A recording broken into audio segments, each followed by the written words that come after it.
Un sage, un jour, inventa le jeu d'échecs. Le roi, ravi, lui demanda ce qu'il voulait en récompense. Le sage dit au roi qu'il ne voulait qu'un seul grain de blé sur la première case, 2 sur la deuxième, 4 sur la troisième, et ainsi de suite, en doublant la quantité de blé à chaque case.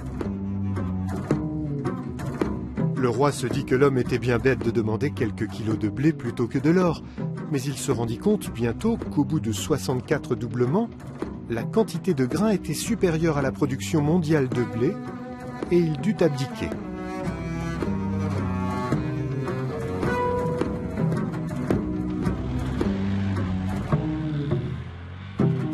Voilà le principe de la croissance exponentielle.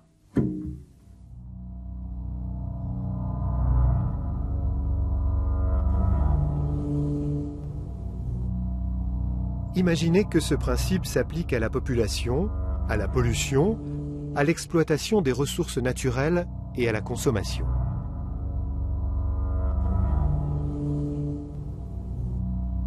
L'échiquier, c'est notre planète, la Terre. Voici l'histoire d'un groupe de scientifiques et de spécialistes de la prospective qui, depuis 40 ans, nous mettent en garde contre la croissance illimitée sur une planète aux ressources limitées. Aujourd'hui, ils analysent la crise actuelle et s'interrogent sur l'avenir du monde.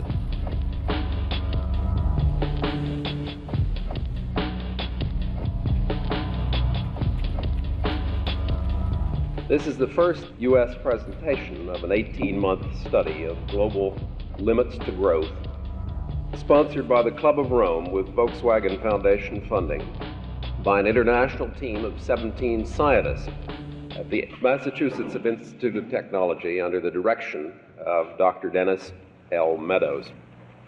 During the last year, a group of us at MIT, the principal members of which are with me here today, have been looking at the exponential growth of our global social and economic system.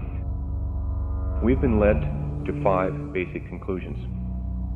There are physical limits to growth, which, given current trends, are very likely to be encountered even during the lifetime of our children. Second, the most likely outcome of running into these limits, if we continue to ignore them and instead base our short-term policies on the assumption of continued growth, is that we'll overshoot those limits and collapse. The third conclusion is that we appear to have a viable alternative to this outcome, one in which population and material production could be brought into balance with a finite environment and with our resources. Fourth conclusion is that it's realistically going to take a period of 50 years, 100 years or more to reach that alternative in an orderly fashion.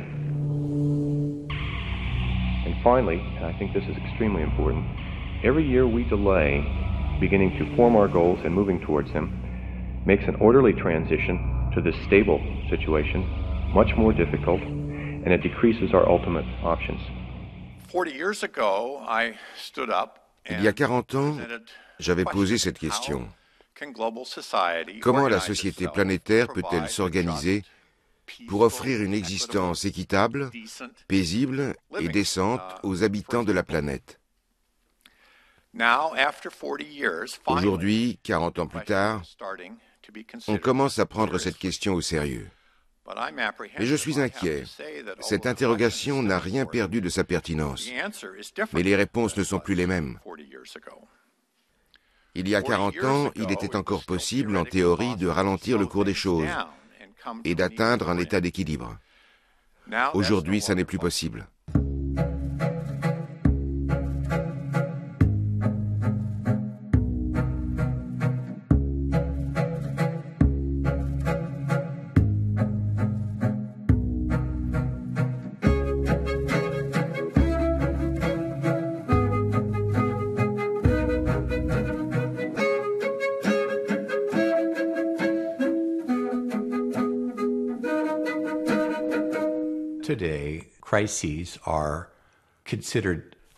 Aujourd'hui, on considère que les crises sont indépendantes les unes des autres. Confrontés à une catastrophe, un cyclone, un krach financier, la crise de la zone euro ou la faillite d'une entreprise, Les gens se focalisent sur ces événements comme s'ils n'avaient que des causes intrinsèques.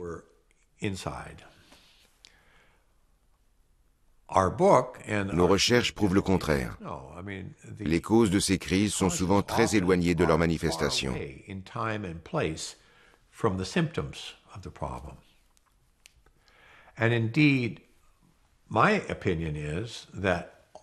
Je suis convaincu que ces phénomènes ne sont que des symptômes. Le problème fondamental, c'est la croissance matérielle illimitée sur une planète limitée.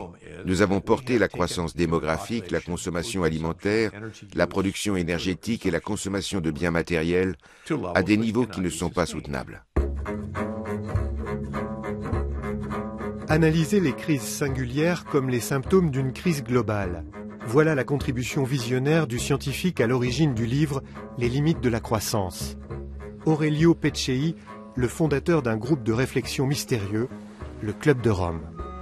The Club of Rome is a group of scientists, humanists, educators and businessmen who is very much concerned about the state of the world.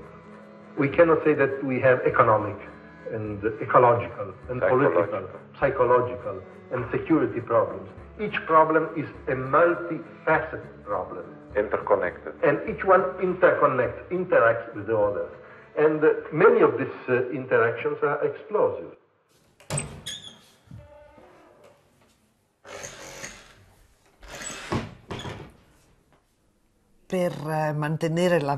Afin de garantir au Club de Rome, à ses membres et à lui-même la plus grande liberté d'action et de pensée, Peccei insistait beaucoup sur le fait que le Club de Rome n'est pas une organisation.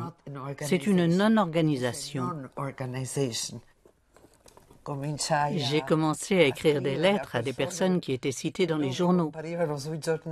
Toutes les copies des lettres que j'avais envoyées, ce qu'on appelait les doubles, et qui à l'époque étaient faits sur papier carbone, j'avais commencé à les ranger dans un dossier que j'avais baptisé « Club de Rome ». À ce moment-là, il me dit « Laissez de la place sur cette étagère, parce que bientôt, il n'y aura plus de place ». They seem to regard you, the Club of Rome, as a secret right-wing organisation hell-bent on retaining the capitalist way of life. Governments tend to look at you as a left-wing organisation undermining precisely the same system. Where exactly do you stand? Well, I presume somewhere in the middle. Basically, the Club of Rome is a body with trying to take a scientific objective point of view. Peccei a été l'un des premiers à comprendre que les nouveaux défis posés à l'humanité étaient planétaires, et il voulait développer un modèle scientifique qui permette de comprendre les évolutions possibles. Il fallait de l'argent pour lancer un tel projet, mais il y avait un problème. À la première réunion à Berne, comme j'étais nouveau venu et américain, j'ai préféré me taire et écouter. Vers 6 heures du soir, on est venu nous annoncer que la fondation Volkswagen n'accorderait pas de financement parce qu'aucune méthodologie n'avait été définie pour ce projet de recherche. Nous nous retrouvions avec un projet sans méthodologie et sans financement. En d'autres termes, nous n'avions plus de projet.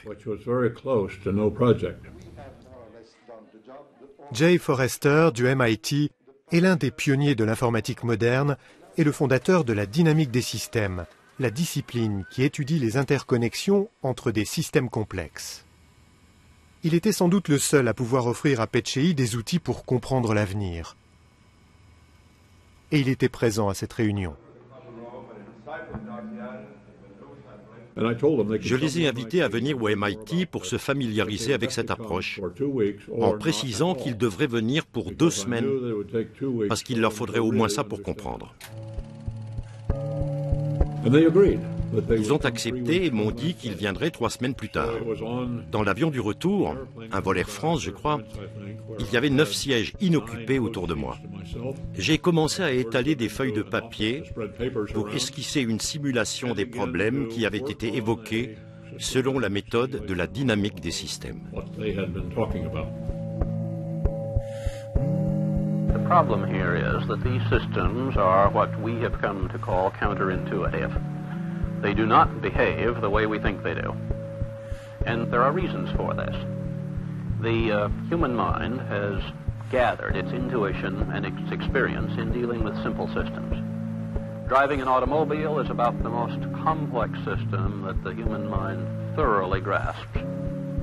As we come to these more complex systems, we apply to them the lessons that we've learned in simple systems, but the more complex systems do not behave in the same way. And it's the structure of the entire system that gives it the behavior.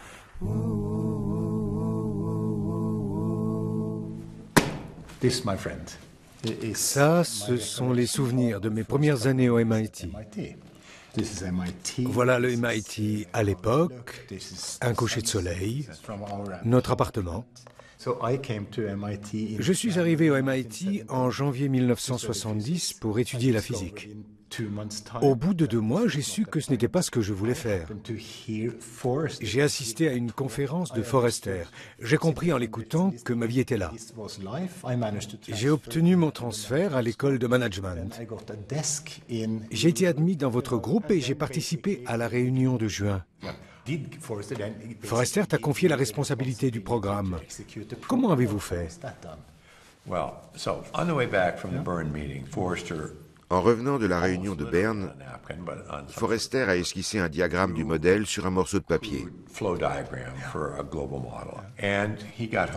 De retour chez lui, il a programmé ce modèle sur son ordinateur et l'a testé. Les impressions papier n'étaient pas à l'échelle. Elles faisaient 8 mètres de long.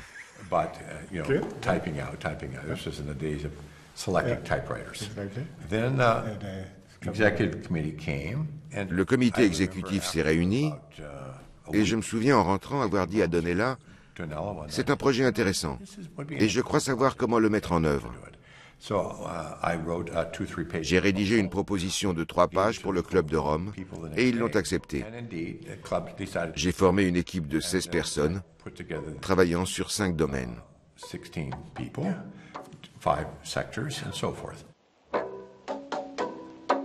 Jay Forrester passe le relais à Dennis Meadows. L'âge moyen de cette équipe internationale de chercheurs est de 26 ans et demi.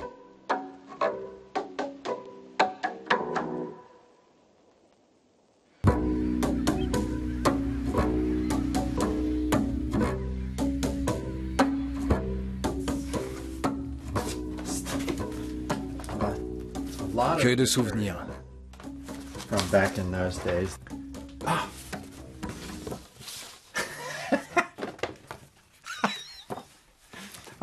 Ça, c'est moi quand j'étais doctorant au MIT.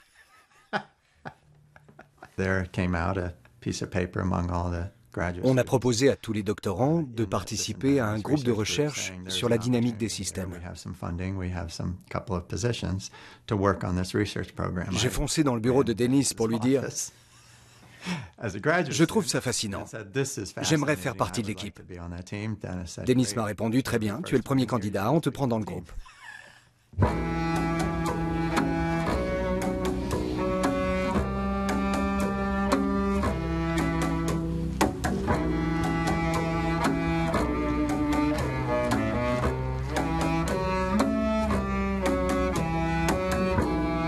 Deux membres du groupe, désignés par le Club de Rome, venaient d'Allemagne, Peter Milling et Erich Zahn.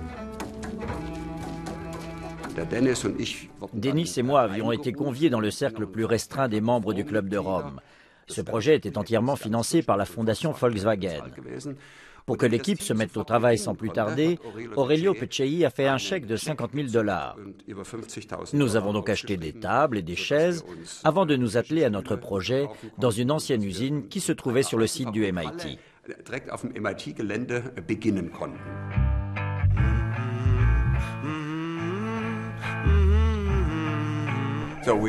On mangeait, on dormait dans notre bureau. On s'amusait beaucoup, on jouait même au frisbee.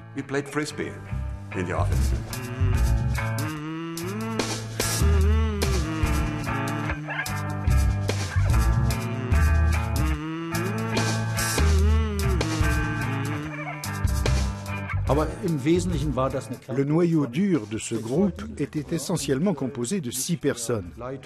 Dennis Meadows était le directeur du projet et Erich Zahn son suppléant. Donella Meadows a joué un rôle prépondérant dans le projet. Donella Meadows a joué un rôle essentiel dans la rédaction des Limites à la croissance. C'était une scientifique, une humaniste, une rédactrice brillante et le lien entre l'équipe de recherche et le mouvement écologiste qui émergeait au début des années 70. I think we're one step, one contribution to a change which is indeed taking place, largely among young people who are trying many experiments, some of which may turn out to be very useful in an equilibrium society. And I think the thing that encourages me, I work in a university with some of these young people, is that they are discovering that the alternate lifestyles that they are trying are not sacrifices, and they're not unpleasant. And in many ways, they're more satisfying and their lives are more fulfilling than they would have been if they followed the pattern which we have come to regard as the cultural pattern of America.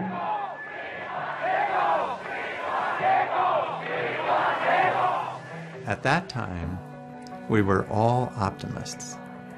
À l'époque, nous étions tous optimistes. Nous étions tous convaincus que nos recherches et le livre que nous écrivions offraient des perspectives optimistes. Nous pensions que ces problèmes planétaires trouveraient des solutions. Il suffisait de faire les bons choix.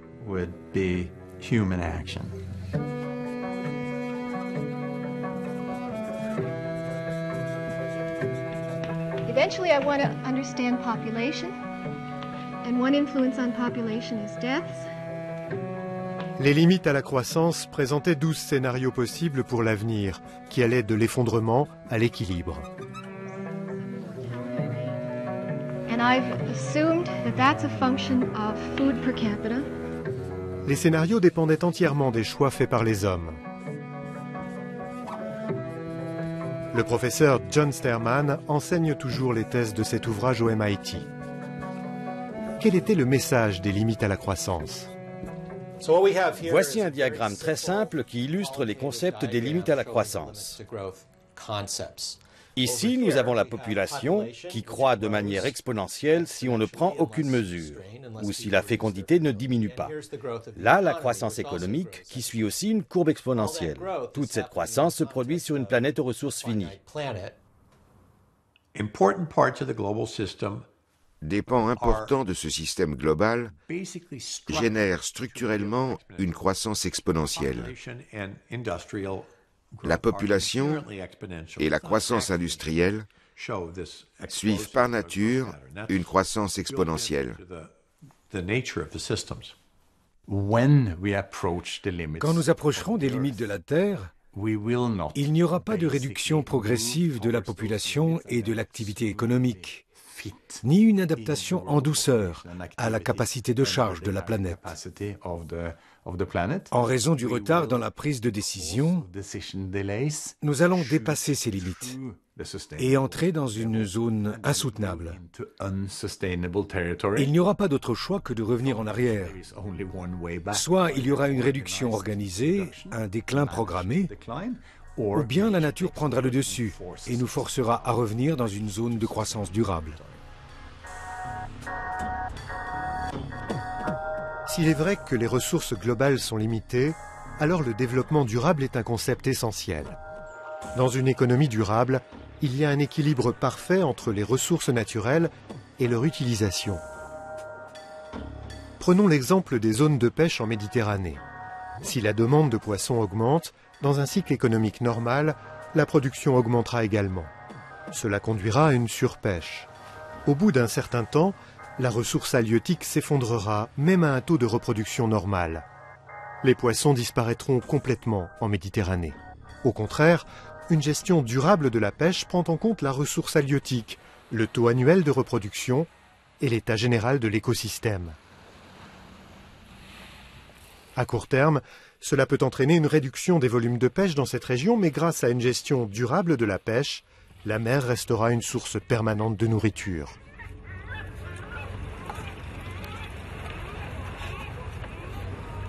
De toute évidence, si nos technologies génèrent des effets secondaires néfastes, si les mesures sociales et techniques face à la pénurie tardent à venir, si le système des prix et les marchés ne fonctionnent pas correctement, nous serons dans une situation très difficile. Mais même si ces mécanismes fonctionnent, on n'aura pas résolu le problème. Tant que tout le monde voudra consommer toujours plus. Voilà la vraie leçon des limites à la croissance.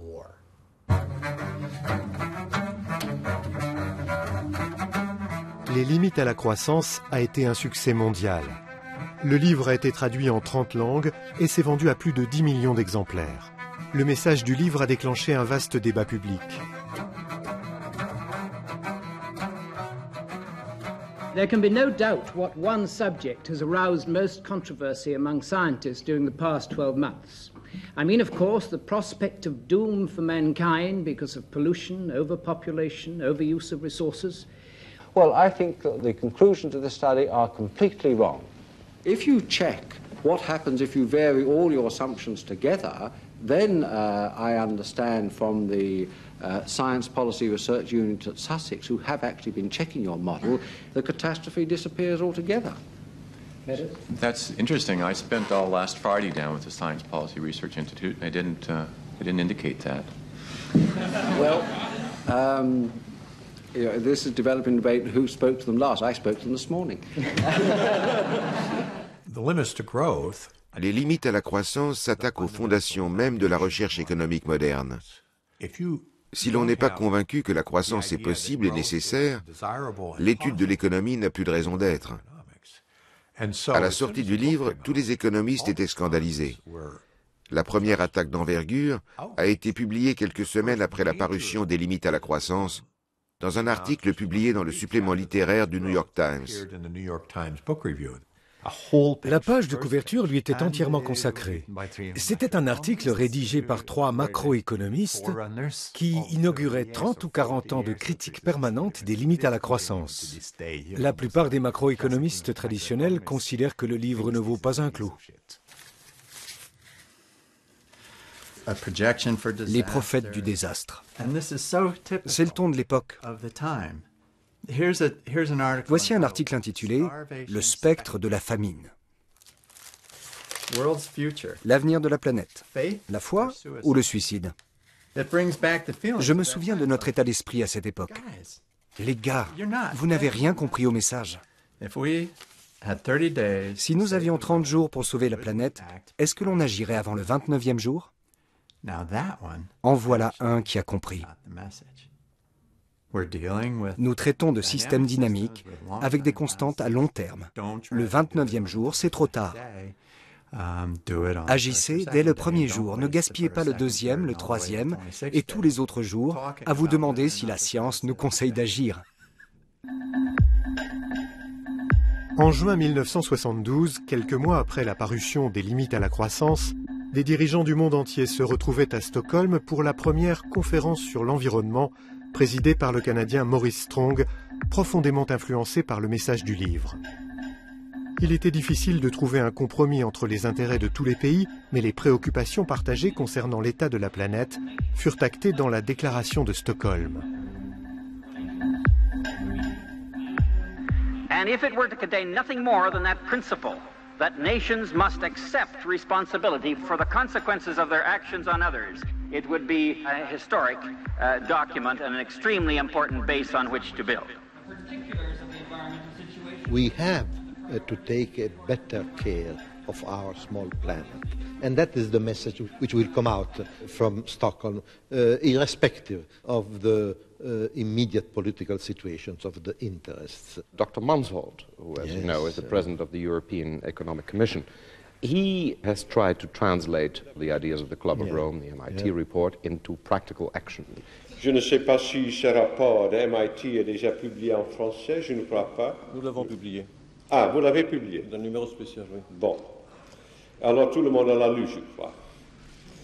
En tout cas, dans mon petit pays, aux Pays-Bas, on l'a lu, en quelques semaines, on l'a vendu plus que 200 000 exemplaires. C'est le best-seller. Et ce n'est pas facile à lire. Les limites à la croissance ont eu un impact important en Allemagne et dans d'autres pays, divisant les hommes politiques et l'opinion publique. Néanmoins, le Club de Rome a reçu le prix de la paix des libraires allemands pour Les limites à la croissance, qui a figuré pendant plusieurs années sur la liste des best-sellers du magazine allemand Der Spiegel. Notre rapport a aussi eu un écho important dans le milieu industriel. Ainsi, l'année suivant sa parution, j'ai donné plus de 60 conférences, notamment la plupart devant des acteurs de l'économie et au sein d'entreprises. Dans les limites à la croissance, nous avons démontré qu'il serait judicieux de limiter l'accroissement démographique et de restreindre notre consommation des ressources et notre pollution de l'environnement. On nous a entre autres traités de communistes et de partisans de l'économie planifiée, ce que nous n'étions pas plus alors que nous le sommes aujourd'hui. Nous participions à de nombreux débats. Nous étions face à une multitude de journalistes et d'experts dans différents domaines qui nous mitraillaient de questions et de critiques. Certains avaient une attitude très dédaigneuse à notre égard. Beaucoup n'avaient pas vraiment réfléchi au sujet, ils n'avaient souvent même pas lu le livre ou seulement à la va-vite. Mais lors de ces débats, l'un ou l'autre a mieux compris notre message. Und dieses ist eine totale Desinformation und ist kein guter politischer Führungsstil. Aurelio Peccei fit monter les enchères en diffusant le contenu du livre auprès des dirigeants politiques. La nouvelle visibilité qu'était en train d'acquérir le Club de Rome lui permit en 1974 de réunir des chefs d'État et de gouvernement avec le soutien du chancelier autrichien Bruno Kreisky. La réunion se tint à Salzbourg. Étaient présents le président mexicain Echeverría, le président sénégalais Léopold Sédar Senghor, le premier ministre canadien Pierre Trudeau, mais aussi le Premier ministre suédois Olof Palme, qui déclara qu'il souscrivait full-heartedly, de tout son cœur, aux idées de Peccei, mais que malheureusement, s'il avait pris des positions aussi drastiques et imposé une politique aussi sévère, on ne l'aurait jamais réélu.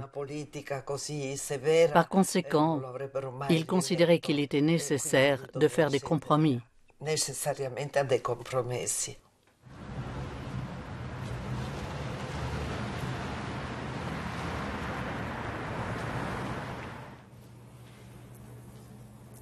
Mettez-vous à la place des auteurs.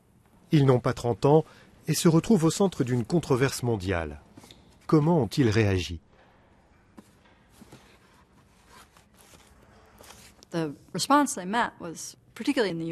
Les réactions ont été féroces, particulièrement aux États-Unis, où on les traitait de malthusiens, de prophètes de l'Apocalypse.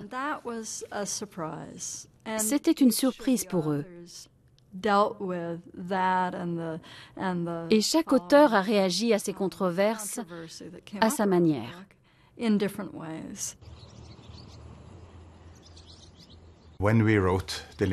Quand nous avons rédigé les limites à la croissance, quand nous avons expliqué au monde que nous vivons sur une petite planète, que l'humanité était confrontée à un défi considérable, celui de faire supporter à cette toute petite planète une croissance continue de la population et de l'économie, j'étais convaincu, naïvement, que le monde nous écouterait et dirait « Oui, c'est un conseil judicieux et nous allons le mettre en pratique ».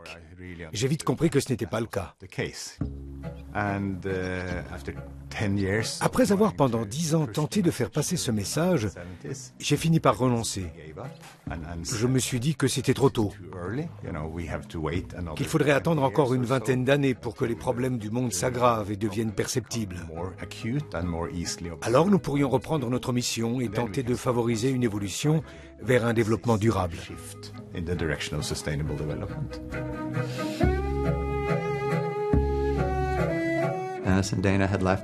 Dana et Dennis avaient quitté le MIT pour lancer un programme de recherche à Dartmouth.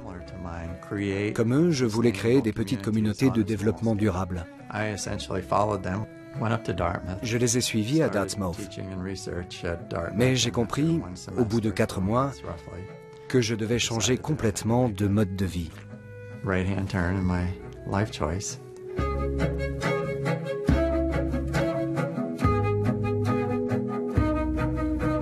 Bought a small J'ai acheté une cabane en rondin dans les collines du Vermont, sans électricité ni téléphone. Je m'éclairais à la lampe à pétrole et je me chauffais au bois. J'ai fait de la culture biologique et élevé des animaux. Je voulais, au niveau individuel, voir comment on pouvait vivre en harmonie avec la nature et limiter mon empreinte carbone. Un terme qui n'existait pas à l'époque, même si c'était bien de cela dont nous parlions. Donella Meadows continua à enseigner, à rédiger des articles et des essais pour amener les gens à réfléchir à l'avenir. I've been working on this vision of a sustainable world for a long time. I can literally see it. A sustainable world that isn't a sacrifice or a bunch of difficult regulations. A sustainable world that I would love to live in. And having such a vision alive in me prevents me from selling out to something less that someone else may be offering me, such as the vision of perpetual economic growth, which is pretty much the vision that the whole field of economics gives us. Growth isn't what I want. Growth has nothing to do with what I want. And I think the only reason growth, which is a terribly abstract and when you think about it, stupid vision of the future, I think the only reason that can be sold so easily in every policy arena is that there's no alternative vision. In recent years, so many claim that we live in a world of limits, where all nations, even those as bountiful as our own, must learn to live with less. Perhaps you remember a report published a few years back called The Limits to Growth. That title, Limits to Growth, said it all. Pourquoi le président Reagan s'est-il acharné sur un petit livre publié 10 ans auparavant? Parce que les limites à la croissance étaient devenues une pomme de discorde entre les républicains et l'administration sortante de Carter. Aux États-Unis, Peccei avait fait la connaissance de Zbigniew Brzezinski, un nom très difficile à prononcer, qui deviendra plus tard conseiller du président Carter. Brzezinski lui avait demandé d'écrire une lettre à Carter afin de le sensibiliser aux idées du Club de Rome. Peccei écrivit une très longue lettre dans laquelle il disait qu'il y avait une space window, comme on dit, une fenêtre temporelle dans laquelle Carter aurait pu s'insérer afin d'améliorer la gouvernance mondiale, grâce à son propre pouvoir et avant que les choses n'empirent. By the end of this century, I want our nation to derive 20% of all the energy we use from the sun. Direct solar energy and radiation and also renewable forms of energy derived more indirectly from the sun. This is a bold proposal and it's an ambitious goal, but it is attainable if we have the will to achieve it. What a difference a president makes.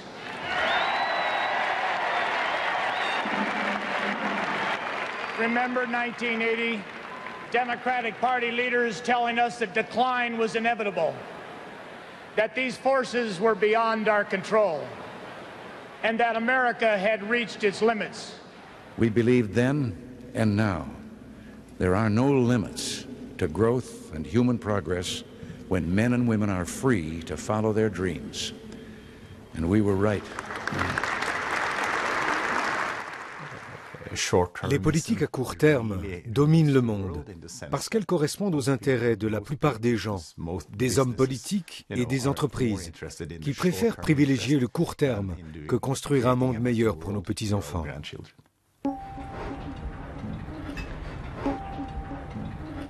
They are the living image of the young people I have always in mind when we work. I think that we have prepared for them a very ugly world. We have to do something to correct what we have done so far. La dernière réunion aurait dû se tenir à Helsinki, et le dernier souvenir que j'ai de lui est celui de l'hôpital où il me dictait son programme, celui qu'il aurait aimé voir se réaliser pour la fin du siècle. Il finit de me le dicter sur son lit d'hôpital un après-midi à 6 heures du soir. À 4 heures du matin, sa femme me téléphona pour me dire qu'il était mort. And in some ways surprising, It's rather incredible that in this day of superpowers, of multinational corporations, of demagogues, and of mass media, that a single man with a few companions should have any influence to the extent that the Club of Rome and Aurelio have had. En 1992, après la disparition d'Aurelio Peccei, 20 ans après la parution des Limites à la croissance, Dennis Meadows, son épouse Donella et Jörgen Randers décidèrent de tester à nouveau leur scénario. Voici les photos de Jörgen, Dennis et Dana, prises dans une ferme à Plainfield, dans le New Hampshire. Toute l'équipe, y compris Bill qui était venu du Maine, se retrouvait 20 ans après la sortie des Limites à la croissance.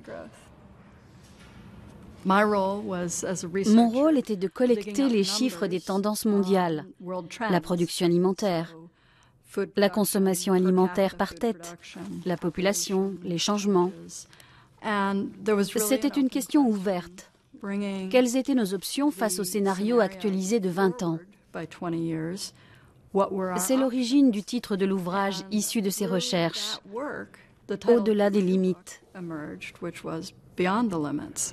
20 years ago, our feeling was that we were below the limits, although dangerously accelerating on our way to them.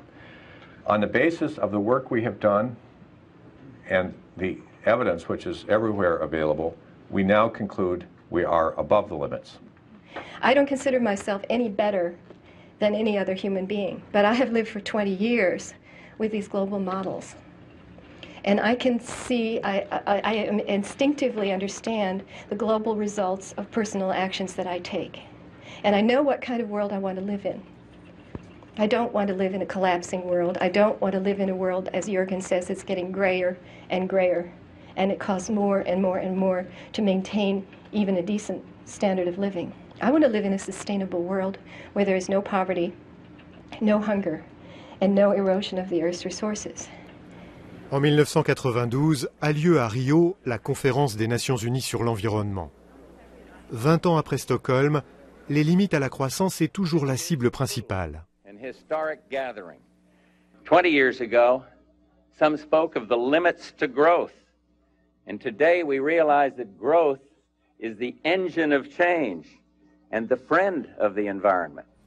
Depuis Rio, les dirigeants politiques se sont réunis 18 fois. Et on reporte toujours les décisions. Now I give the floor to European Union.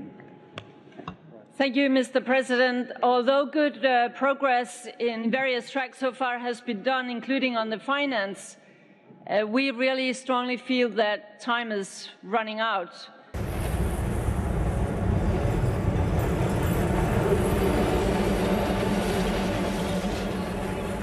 Peccei et l'équipe des Limites à la croissance avaient tout fait pour avertir les décisionnaires des risques d'une croissance illimitée.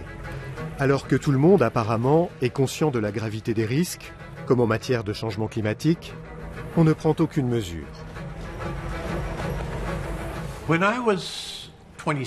Quand j'avais 27 ans, à la parution des Limites à la croissance, je voyais le monde très différemment. Il y a deux approches différentes en matière de politique.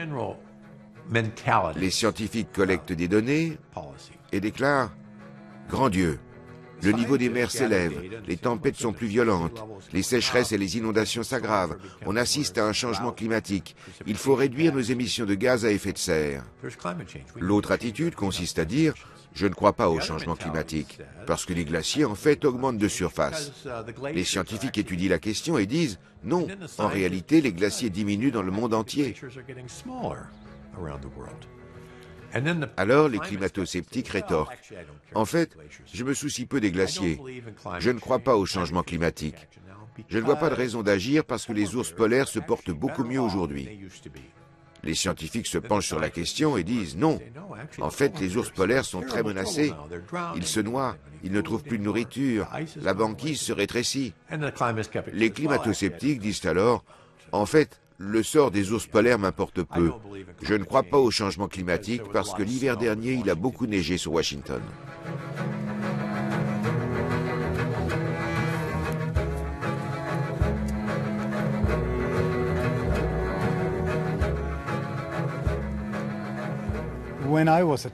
Quand j'étais enfant, cette petite vallée abritait de nombreux arbres à feuilles caduques. Au cours des 50 dernières années, ils ont disparu, victimes de la concurrence des conifères. La biomasse se concentre dans des grands arbres comme celui-ci. C'est un épicéa. Il est très grand pour cette latitude. Les gens se disent 2 degrés de plus, quelle importance. En fait, cela fait remonter la zone des conifères de 300 à 350 mètres. La végétation des Alpes va se déplacer de 350 mètres vers le haut. Ce qui pousse au sommet va aller au ciel et y rester. Ce sont des changements considérables. Les zones climatiques remontent vers le pôle Nord à raison de 5 km par an.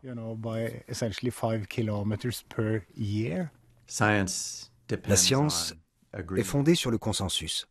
On ne peut pas être certain à 100% d'un phénomène.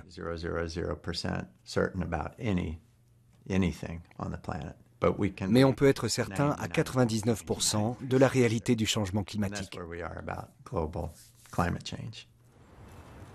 Comment les auteurs des Limites à la croissance voient-ils l'avenir?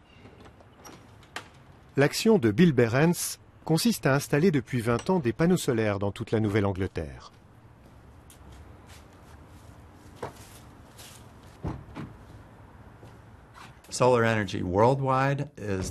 L'énergie solaire dans le monde entier est la source d'énergie la plus abondante et la plus économique. L'énergie solaire est la plus grande chance pour notre espèce de sortir du gouffre où notre mode de vie nous a précipités. Jørgen Randers a quant à lui publié un livre intitulé 2052, ses prévisions pour les prochaines 40 années. Selon moi, le problème majeur, c'est la possibilité d'un renforcement du changement climatique dans la deuxième moitié du XXIe siècle. Les émissions de gaz à effet de serre se poursuivront à un tel rythme que nous atteindrons un réchauffement de 3 degrés en 2080. C'est suffisant pour faire fondre la toundra, ou au moins repousser la limite de la toundra plus au nord. Cela provoquera des émissions de méthane et de dioxyde de carbone, des gaz à effet de serre très nocifs. La température augmentera encore, ce qui accentuera la fonte de la toundra et libérera encore plus de gaz dans l'atmosphère. Si ce phénomène est enclenché, on ne peut rien faire pour l'arrêter.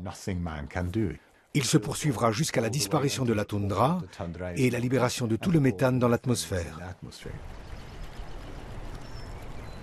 Dennis Meadows continue à parcourir le monde, comme il le fait depuis 40 ans, pour informer et alerter les décisionnaires sur l'avenir de la planète.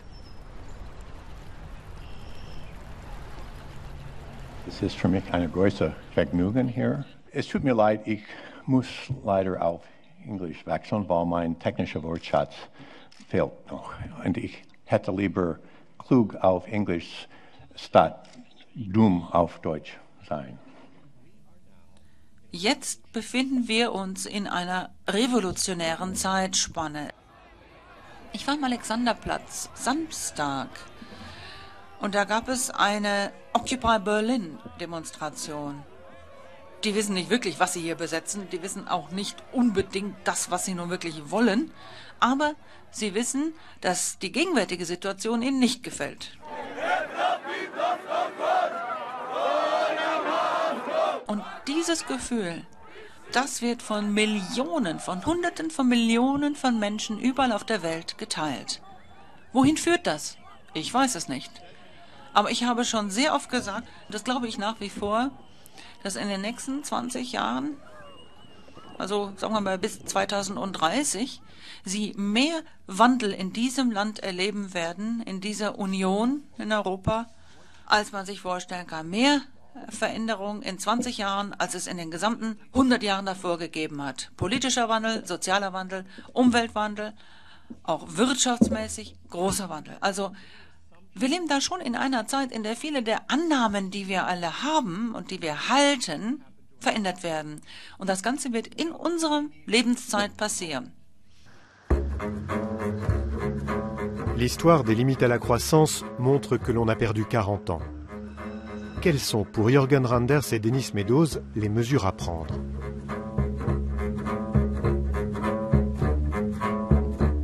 Global problems affect everyone. Les problèmes planétaires affectent chacun d'entre nous, mais on ne peut les résoudre que si nous travaillons tous ensemble. On ne peut pas s'attaquer au changement climatique à Bucarest si on ne le résout pas à Pékin, à Ankara et à New York. La difficulté avec ces problèmes, c'est qu'il faut investir ici et maintenant, et que les bénéfices seront visibles plus tard, ailleurs. Les problèmes partagés offrent d'autres possibilités. Ils affectent tout le monde, comme la pollution atmosphérique, l'érosion des sols, les inondations, la déforestation. Mais on peut les résoudre ici et maintenant. Et les bénéfices sont rapides. Il faut par ailleurs cesser d'espérer atteindre un développement durable et privilégier la résilience. Il faut passer du développement durable au développement de survie. La résilience, c'est la capacité à encaisser des chocs en continuant à fournir des services essentiels. Après Fukushima, les villes résilientes ont pu rapidement alimenter leur population en eau et en nourriture.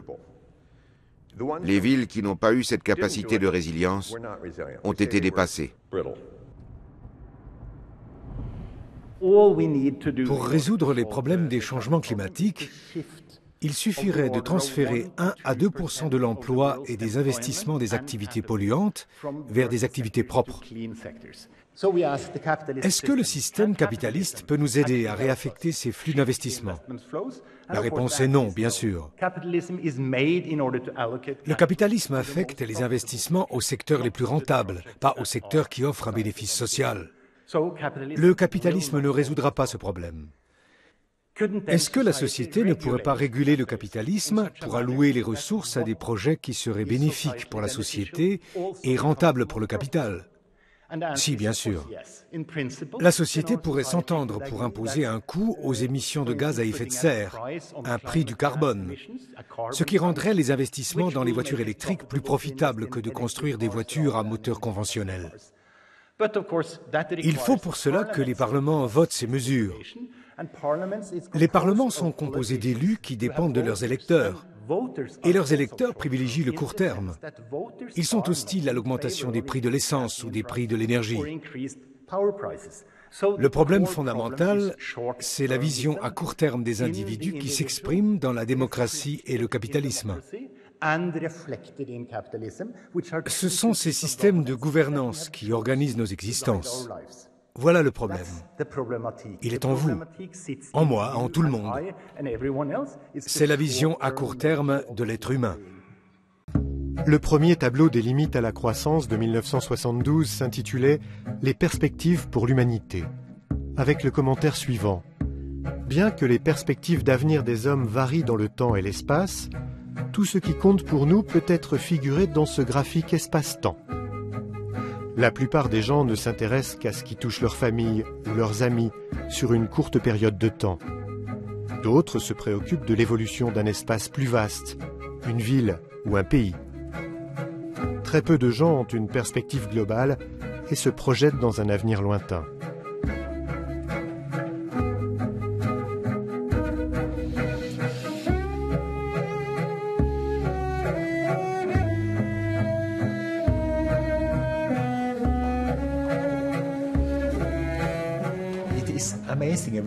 C'est incroyable. Depuis 40 ans, nous avons subi des crises à répétition. Et dans la plupart des cas, même pour la crise financière qui a été gérée aussi mal que possible, le système s'est révélé étonnamment résilient.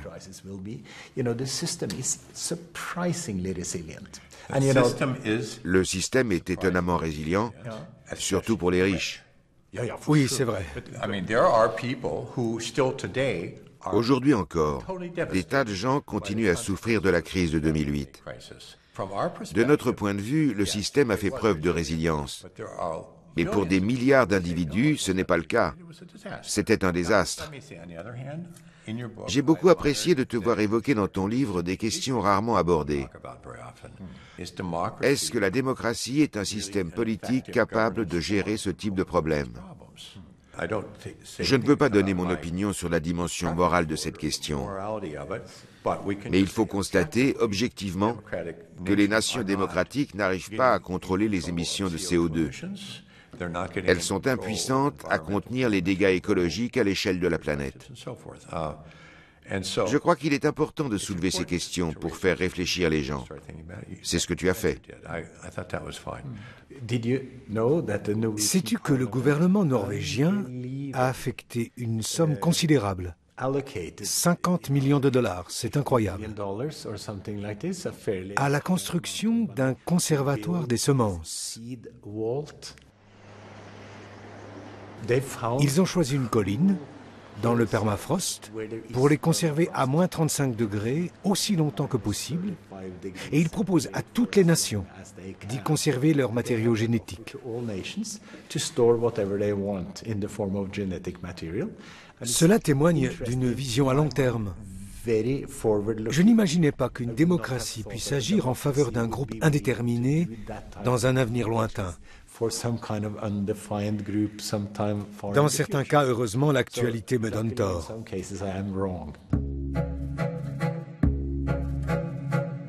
Donella Meadows est décédée en 2001, mais son exemple continue à inspirer beaucoup de gens dans le monde. Comme les membres de la ferme de Cobb Hill dans le Vermont, un projet initié par Donella.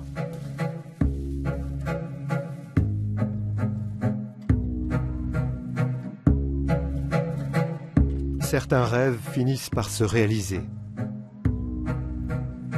Après plus de 40 ans, la publication des limites à la croissance demeure un moment historique.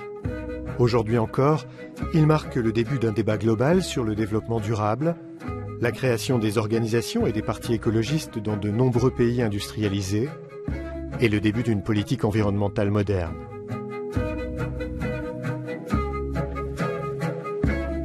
Le modèle du développement durable s'est imposé dans bien des aspects de nos existences. Même si le chemin vers ce développement durable nous semble encore bien long, ces visions ont influencé notre vie aujourd'hui et sont bien plus que de simples expressions à la mode.